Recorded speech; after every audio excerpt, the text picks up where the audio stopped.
औज़ुबिल्लाहिमिनश्शैतानिर्रजीम बिस्मिल्लाहिर्रहमानिर्रहीम अस्सलामु अलैकुम वरहमतुल्लाहि वबरकातुहू।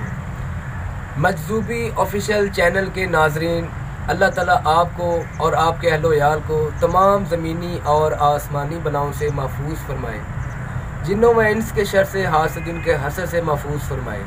और जब भी दुआ के लिए अपने हाथ उठाया करें तो हमें भी अपनी दुआओं में ज़रूर याद रखा करें, ताकि किसी न किसी की दुआ लगेगी तो इंशाअल्लाह ताला हमारा दुनिया में भी अल्लाह ताला आसानियाँ फरमा देंगे और आखिरत में भी फरमा देंगे। आज मैं आपको एक टॉपिक लेकर हाज़िर हुआ हूँ। ये एक मेरे बहुत ही प्यार मोहब्बत वाले एक दोस्त हैं, उन्होंने मुझसे पूछा ये मजज़ूबी की डेफिनेशन क्या है, ये मजज़ूब कौन होते हैं। आज मैं आपको सादे और देसी लफ्ज़ों में समझाऊंगा ताकि मेरी हर बात हर मेरे बहन भाई के ज़हन में उतर जाए कि मजज़ूब कौन लोग होते हैं। एक तो पीर, फ़कीर, मलंग, दरवेश और मजज़ूब, ये आपने लफ्ज़ सुना होगा। गौस, कुतुब, अब्दाल, कलंदर, ये आपने नाम सुने होंगे। इनके जोन से ये जितने भी ये आप इनको रैंक कह सकते हैं, इनके लहदा रैंक है। जैसे वली है, सूफ़ी है, मलंग है, दरवेश है, मजज़ूब है, कलंदर है, गौस है, कुतुब है, अब्दाल है, कलंदर है, ये जितने भी इस तरह के नाम हैं, ये इनके लहदा इनकी अथॉरिटी है, इनके लहदा इनके मकाम है, इनकी लहदा इनके पास अल्लाह ताला इनको अपनी कुदरत में से कुदरत अता की होती है। तो बात कर रहे थे हम मजज़ूब की। मजज़ूब दो किस्म के होते हैं। एक मजज़ूब वो कुदरती तौर पर मजज़ूब होता है, और एक सालक मजज़ूब होता है, वो भी कुदरती तौर पर होता है, वो भी अल्लाह ताला का बनाया हुआ है। मजज़ूब जोन सा कुदरती एक होता सारा 100 में से 100% मजज़ूब है। उसका ये होता है कि उसको वो दुनियादारी में रहकर जो पढ़े लिखे इंसान होंगे वो उनको कहेंगे ये पागल है, ठीक है। अब कुछ लोग वैसे पागल हो जाते हैं, कुदरती तौर पर उनका दिमाग नहीं चल रहा होता, और कुछ लोग मजज़ूब होते हैं, वो अल्लाह ताला के बहुत ही ज़्यादा नज़दीक होते हैं, इतने नज़दीक होते हैं कि आप सोच भी नहीं सकते। उनकी 24 घंटे लो जोन सी है वो अल्लाह ताला की बारगाह में लगी रहती है, और अल्लाह ताला की शान ही उन्होंने बयान करनी होती है। तो ये जो उनकी हालत जोन सी, उनको दुनियादारी का कोई परवाह नहीं। अगर खाना मिल गया खा लिया, तो कपड़े अगर उन्होंने पहन लिए। अक्सर आपने रोडों के ऊपर गलियों मोहल्लों में देखे होंगे कोई पागल जा रहे हैं, लेकिन अब उनमें अब पता नहीं होता कि ये बंदा पागल है या इससे कोई। कुछ लोग अमल भी करते हैं, ये जिन्नों के जिन्नातों के अमल करते हैं, तो उनके दिमाग जो उनसे पागल हो जाते हैं, उनको रिज्जत हो जाती है। तो वो लोग ये समझते हैं कि वो दुनियादार हम जैसे, जिनको नहीं पता वो कहते हैं कि ये मजज़ूब है। मजज़ूब इस तरह का नहीं, वो उसके ऊपर ना तो नमाज लागू है, ना कुरान पाक, ना दरूद पाक, ना उसके ऊपर शरीयत लागू है, ना उसके ऊपर दुनियादारी लागू है। ये मजदूब के ऊपर लागू नहीं है। वो पढ़ लेगा तो उसको, ना पढ़ेगा तो कोई मसला नहीं। हम जिनको अल्लाह ताला ने अक्ल दी हुई है उन लोगों से पूछा जाएगा कि हाँ भी आपने नमाज क्यों नहीं पढ़ी, क्योंकि मजदूब के पास वो अक्ल नहीं होती जो हम लोगों के पास होती है। तो उम्मीद है कि आपको मेरी एक बात समझ आ गई होगी। अब बात करते हैं सालिक मजदूब की। ये मैंने आपको देसी अंदाज में बताया है, तो मेरी कोशिश है कि आपको समझ आ जाए। एक होता है सालिक मजदूब, वो सालिक मजदूब होता है, इसमें ये क्वालिटी होती है कि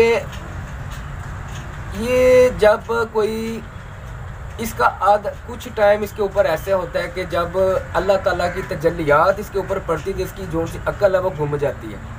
फिर इसको पता नहीं चलता कि ये बंदा, ये अब मैं नमाज मैंने पढ़नी है, कुरान पढ़ना है, दरूद पढ़ना है। उस टाइम तक उसके ऊपर कोई ना नमाज लागू होगी, ना दरूद पाक, ना कुरान पाक, ना कोई उसके ऊपर और, क्योंकि उसकी जब अल्लाह ताला की तजल्लियात पड़ती है तो उसका दिमाग जो सा है वो घूम जाता है। जैसे कि हज़रत मूसा अलैहिस्सलाम अल्लाह ताला से इन्होंने फरमाइश की, दरख्वास्त की कि मैं आपका जलवा देखना चाहता हूँ। तो इन्होंने हज़रत मूसा अलैहिस्सलाम, अल्लाह ताला ने फरमाया आप नहीं देख सकते। तो उन्होंने कहा नहीं मैंने आपको देखना। अल्लाह ताला ने हल्की सी अपनी नूर की झलक उनके ऊपर जब निछावर की तो वो बेहोश हो गए थे। वो पहाड़ सारा सुरमे का बन गया था, जो अभी तक हम आंखों में सुरमा डालते हैं। तो ऐसे जब सालिक मजरूब होता है, जब उसके ऊपर अल्लाह ताला की तजल्लियात पड़ती हैं, तो उसकी अक्ल कुछ टाइम के लिए गुम हो जाती है, फिर उसके ऊपर भी कोई चीज़ वाजिब नहीं होती। उससे पहले वो उसको होश होता है। जब उसके ऊपर तजल्लियात पड़ती है ना, तो फिर उसको नहीं पता चलता कि मैं अब क्या कर रहा हूँ, मैंने क्या कहना है, मैंने क्या खाना है, मैंने क्या पीना है, उसको नहीं पता चल।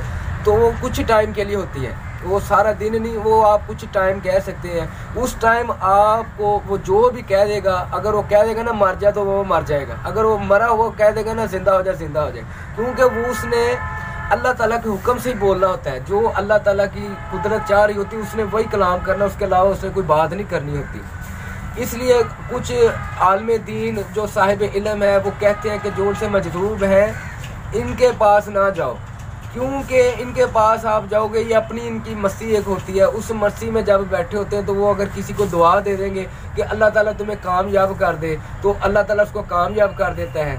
ये मैं आपको एक किस्सा भी सुना देता हूँ। ये बारे में ये आपको चीज़ कंप्लीट, जो उनसे सालिक मजरूब है वो भी मैंने आपको बता दिया, और जो मजरूब होता है बिल्कुल टोटली मजरूब होता है, उसके बारे में भी मैंने आपको बड़े अच्छे तरीके से बता दिया है। और जो उनसे ये चीज़ क्लियर होगी, तो जो सा ताल्लुक़ है वो भी मैं आपको इंशाल्लाह बताऊँगा कि मैं किस रैंक पर हूँ। वो अभी अगर मेरा दिल करेगा मैं शायद अभी वीडियो में बता दूँ, ना मेरा दिल करेगा मैंने नहीं बताना। तो थोड़ी सी बातें मेरी अजीब सी होंगी, वो लगेंगी, क्योंकि वीडियो में आपके साथ मेरा एक ताल्लुक़ जुड़ेगा, तो आप कई चीज़ें आपको समझ में आएंगी और कई चीज़ें नहीं समझ में आएंगी। वो मैं आपको बताऊँगा कि मेरा जो सा सिस्टम है वो हमारा किन से जाके जुड़ता है या हम कौन है, ये आपको बताएंगे जब मेरा दिल करेगा। आपको एक किस्सा सुना देता हूँ। एक अल्लाह ताला के मजरूब हुए कराची, इधर पाकिस्तान के कराची में एक मजरूब थे। अल्लाह ताला कमी कोताही माफ़ करे, क्योंकि ये कह देना चाहिए, क्योंकि कोई किसी बात की पकड़ ना हो जाए। डरना चाहिए अल्लाह ताला की ज़ात से, और अल्लाह ताला के नेक बंदों से भी डरना चाहिए। अगर हम गलत ये बहरहाल ये देखा भी बातें और होनी शुरू हो जाएंगी, जाओ यार। तो बहरहाल वो मैं आपको किस्सा बता रहा था। एक मजरूब थे, उनका जो उनसे मुरीद था वो एक नाइयों का काम करता था, ये कटिंग का काम ना, ये नाइयों का काम करता था। उसके पीर आए काफ़ी अरसे बाद, वो अपने कबीले में वापस आए। उनकी दाढ़ी बड़ी हुई थी, बाल उनके बड़े हुए थे। तो उनके मुरीद ने कहा कि मेरे पीर आज क्या उसको बोलते हैं कि इतने रफ से हो गए हैं, तो मैं इनकी ना कटिंग कर दूँ, इनकी शेव कर दूँ। तो वो बड़े ना उनको उकसा के ना ले गए उनके अपने पास। तो वो ना बड़े तरीके के साथ ना उन्होंने कहा कि मैं आपकी कटिंग करना चाहता हूँ। तो उन्होंने ना कटिंग ना ज़बरदस्ती ने उनकी कटिंग कर दी। जब वो कटिंग कर रहे थे ना, बाल उनके बड़े थे। जब बाल उनके बड़े थे तो उन्होंने जब कटे ना ऐसे नीचे गिर रहे थे, तो जब उन्होंने ऐसे बाल उठा के कहा, उन्होंने बाल कहते तेरा बेड़ा गर्क हो जाए। ये इतनी बात कही है, उसके घर का जो उनसे मामला था बेड़ा गर्क होना शुरू हो गया।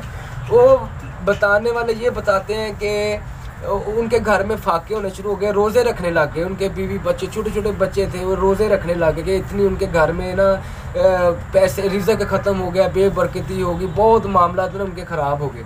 तब एक अल्लाह ताला के वली कामल, उनकी भी ड्यूटी थोड़ा सा हट के लगी हुई थी। तो वो नाई ने कहा कि मैं अब उनके पास जाता हूँ, उनसे जाके ये सारा मामला बयान करता हूँ, शायद वो मेरी कुछ हेल्प करें। तो वो जब उनके पास अल्लाह ताला के वली कामल के पास गए, तो उनसे जाके उन्होंने ये सारा अपना मामला बयान किया। तो उन्होंने कहा कि मैंने ऐसे ऐसे किया था। तो वो अल्लाह ताला के जो उनसे वली थे वो हंसने लग गए और कहते कि ये तुम्हारा बेड़ा कर, तुमने उसको क्यों उसकी कटिंग की, तुमने उसकी कटिंग क्यों की कि जैसे था रहने देते। कहते नहीं, मैं उनके वो बाल इतने बड़े हो गए थे, दाढ़ी इतनी बड़ी हो गई थी, मैंने कहा कि इनकी मैं ना कर दूं। तो वो इसलिए मैंने तो इसलिए कर दी। कहते अब नाई ने कहा अल्लाह ताला के वली कामल से कि मुझे इसका अब कोई हल बताए। उन्होंने कहा अब इसका हल कोई नहीं है। वो उन्होंने काफ़ी गौर और फिक्र की। तो उसने कहा अगर आप नहीं बताएंगे मैं तो मर जाऊँगा, मेरे तो छोटे छोटे बच्चे हैं, आप मुझे इसका कोई हल बताएं। फिर उन्होंने बड़ी गौर और फिक्र के बाद फिर आपने उस नाई को ये बताया कि आप ऐसा करो, जब वो तेरे पीर आए ना, आपने उसको पकड़ लेना है। उसको बड़े तरीके के साथ ना आपने बैठा लेना अपने पास।